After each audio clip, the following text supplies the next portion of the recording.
How to cancel Expedia flight booking. Hello everybody, welcome back to the channel. Today I'll guide you on how you can cancel your flight that has been booked on the Expedia app.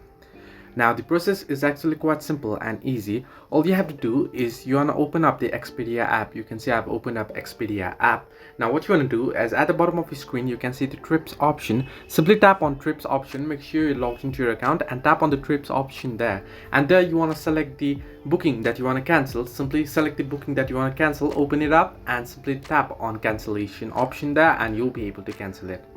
Now, can you get refund after you cancel? Expedia does have 24-hour flight cancellation policy here.